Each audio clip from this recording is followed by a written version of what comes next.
aujourd'hui on se trouve pour un autre trek, alors beaucoup plus petit que celui des Cévennes.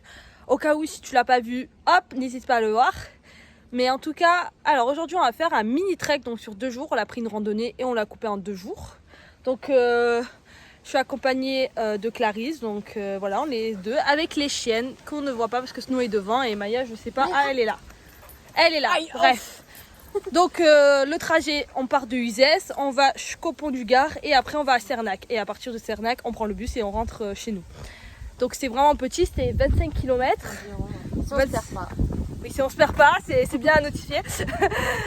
Si on se perd pas, c'est 25 km. Et au fur de ce voyage, en fait, de ce trek, de ce petit voyage, de cette petite aventure, on va te donner des conseils pour préparer un trek avec ton chien. Si par exemple tu as envie de faire des treks petits ou grands, donc de 1 jour, de 2 jours ou de plusieurs jours et semaines avec ton chien. Donc voilà, donc ce sera au fur et à mesure du voyage, quand on va s'arrêter, hop, on va parler d'un truc, on va parler. Voilà, j'espère que ça va te plaire et à tout de suite pour ce beau voyage.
Là, on va s'installer à côté de Vigne.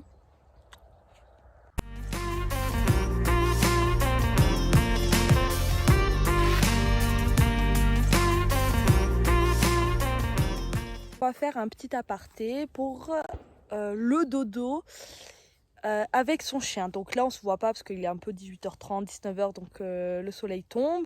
On entend aussi les bruits des chasseurs. Ça va faire attention. Sinon, au niveau du dodo, comment on fait? Est-ce que déjà, il faut mettre le chien dans la tente ou non? Ça, j'ai envie de dire, ça dépend de toi. Est-ce que moi, en tout cas, pour nous, les chiens rentrent à l'intérieur, comme ça, on est sûr qu'ils sont avec nous et ils vont pas gambader quelque part ou entendre un bruit. Et surtout pour qu'ils dorment, parce que Snow ne dort pas si elle est à l'extérieur, ça c'est sûr. Maya, je veux pas essayer. alors Maya, on va éviter parce qu'elle s'enfuit, Maya. Donc par sécurité et aussi pour leur confort de dodo, pour qu'ils dorment bien, le mieux est que ton chien dort dans ta tente. Tu fais une petite place, tu mets une serviette, tu mets un truc et dort. Après, au niveau des sorties dans la nuit, ça aussi, ça dépend de ton chien. Moi, en tout cas, Snow, elle aime bien sortir dans la nuit. Donc, elle me réveille, je l'ouvre la porte, je vais dire, la porte pour qu'elle sorte. Mais après, si comme Maya, ton chien reste tranquille, il reste tranquille, tu vois. Donc, si tu veux laisser ton chien, bien évidemment, dehors, n'oublie pas d'acheter un piquet et une grande longe pour qu'il a assez d'espace pour choisir où il veut dormir et dans quelle position. Après, au niveau du repas, je recommande que tu donnes le repas à la fin de la journée et pas au début avant une activité physique. Donc ce que tu peux faire, c'est que tu donnes une grosse portion le soir et le matin avant d'y aller, une petite portion histoire d'avoir un petit déjeuner si vraiment ton chien est gourmand ou s'il a l'habitude de manger le matin. Donc ça c'est au niveau du dodo parce qu'on me pose énormément de questions. Après voilà, là ici nos chiens sont libres parce qu'on fait en sorte de trouver un endroit où pas trop proche de la route, pas trop proche d'habitation, etc. Donc ils sont libres, ils ont de l'eau à volonté, donc ça c'est très très très important. D'ailleurs demain on va parler aussi de tous les trucs qu'il faut en balade, les points d'eau, où les trouver notamment. tout ce qui est l'accessoire, les harnais, la laisse, quand les attacher, s'il faut les attacher, si on peut les détacher, etc. Ça, on va en parler plus demain pour la partie balade. Aujourd'hui, c'est plus la partie dodo. Donc voilà, est-ce que tu as des trucs à dire en plus? Oui, faire attention aux griffes des chiens, du coup. Pour Oui. pas qu'ils démolissent vos vêtements et Enfin, pas vos vêtements, mais le matériel, quoi. Parce que c'est très vite percé quand on prend des matelas. C'est pour ça que les propriétaires de chiens, ils prennent des tapis, comme on appelle ça, tu sais, les tapis qu'on déroule, là. Il y a des rouleaux sur le paquet, ben voilà, c'est ça. Pour éviter que, du coup, ils aient à percer. Donc voilà. Pour ça, il faut faire attention. C'est pour ça que les chiens, soit ils dorment à nos pieds, soit à côté, mais du coup, on est tout serré. Ou soit dessus avec une serviette ou sur le duvet. Donc voilà, c'est pour ça dépend de ton chien, la taille de ton chien bien évidemment, parce que voilà, pour Maya elle se met en boule, donc pas de problème, elle reste à nos pieds.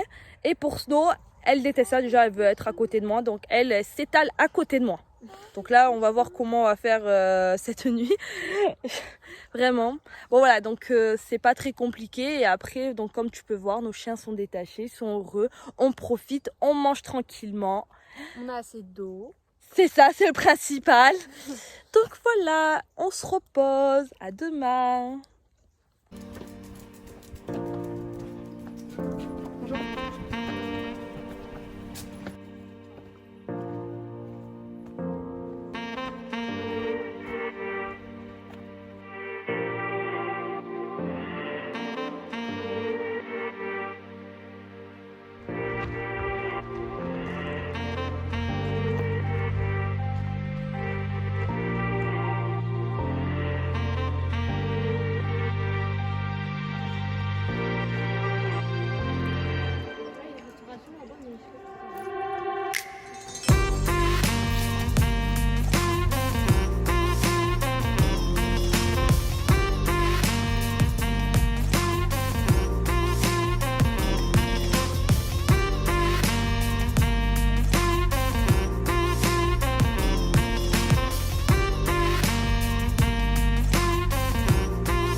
Donc on est presque arrivé à Cernac. On est à peu près à une demi-heure, 1 heure de marche. Ça dépend bon, si on fait beaucoup de pauses ou pas. Donc j'ai décidé pendant cette pause de te donner des conseils sur notamment les accessoires à avoir pour faire un trek avec son chien. Et aussi on va parler des points d'eau, ce qui est très important. Donc déjà, quel accessoire? On va parler des harnais. Alors là, il faut bannir les harnais type T comme Animalin, Julius et d'autres marques. Parce qu'en fait ça bloque la trachée du chien s'il tire. Parce qu'il ne faut pas oublier que durant le trek, tu vas sûrement passer par des villages, par des routes, et là il faudra attacher ton chien. Et pour que ça garde une expérience quand même bien, une bonne expérience, en vrai tu peux laisser ton chien te tracter. S'il n'y a pas de problème, tu peux laisser. Donc par précaution, prends un harnais soit type canicross, canimarche, canivtt, etc. Donc vraiment des harnais sportifs, donc c'est des types Y ou X qui existent en court et en long. Donc Snow, elle a le harnais speed de Julius, qui est un harnais court de traction. Maya, elle a un harnais True Love, donc voilà, avec un anneau anti-traction à l'avant, mais on ne l'utilise pas. Donc un harnais True Love, donc type Y, voilà, les deux c'est type Y et ils peuvent tirer sans siffler, sans se faire mal. C'est surtout ça en fait à prendre en compte. Donc soit tu prends un harnais basique que tu as chez toi, soit tu achètes un harnais spécialement pour ça. Alors moi je te recommande quand même de ne pas utiliser le même harnais que tu utilises en ville, parce que là tu vas autoriser ton chien à tracter. Or en ville, le but c'est de ne pas l'autoriser. Donc il doit bien faire la nuance entre ce type d'harnais, il ne tire pas en laisse, l'autre type d'harnais, il peut tirer en laisse.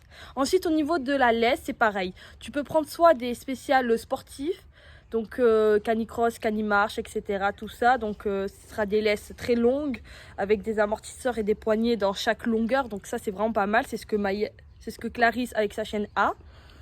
Sinon, tu prends une grande laisse. Il faut au minimum 2 mètres, voire 3 mètres. Il faut vraiment que ton chien puisse vraiment se balader. Donc ça, c'est vraiment pour quand tu attaches. Si vraiment ton chien n'a pas de rappel et que tu veux quand même le promener, donc là, je te recommande une longe dans les moments où il peut gambader comme il veut. Donc une longe et une laisse plutôt longue. Donc tout ça, si tu veux, je mets tout en description. J'essaierai de mettre plein de marques, histoire qu'avec plein de prix, comme ça tu choisis ce que tu préfères, ce qui est à ton budget, ce qui est mieux pour ton chien. Donc je mettrai tout en description.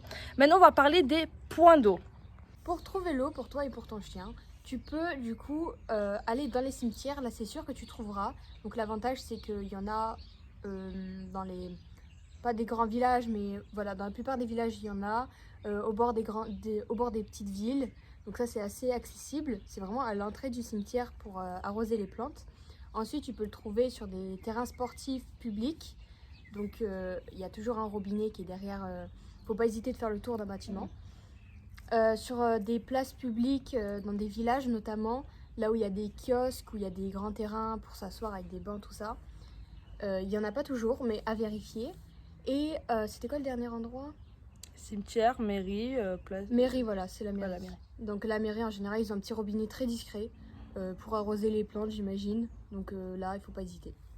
Voilà, tous les lieux. Donc vraiment, on vous conseille à toi, quand tu feras un trek avec ton chien, c'est vraiment à chaque fois que tu atterris sur un village, vraiment remets de l'eau, refais de l'eau et tu donnes tout l'eau à ton chien et tout, vraiment, parce qu'on sait pas, on sait jamais, des fois les villages sont assez éloignés et on a un manque d'eau, donc vaut mieux en profiter.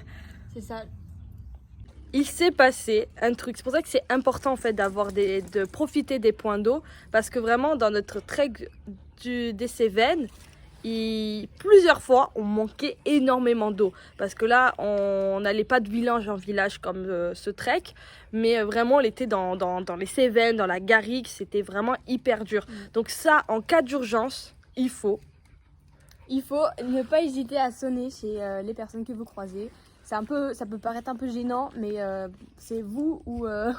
Enfin, voilà, il ne faut pas hésiter. Après, si vous êtes dans des longs chemins d'herbe, enfin de nature, en pleine nature, et qu'il n'y a vraiment personne, la moindre route que vous entendez, vous coupez, vous longez cette route, et il y aura forcément une ou deux maisons sur le passage. Voilà. Donc voilà, il faut vraiment pas hésiter, parce que le but c'est pas qu'on meure de soif, que ton chien meure de soif. Donc voilà, il faut vraiment pas hésiter. Tu peux expliquer la situation, comme quoi voilà, t'as plus d'eau. Tu peux aussi aller voir les restos, les bars, voilà, tous les endroits où tu peux avoir de l'eau, vas-y. Donc il faut vraiment pas hésiter.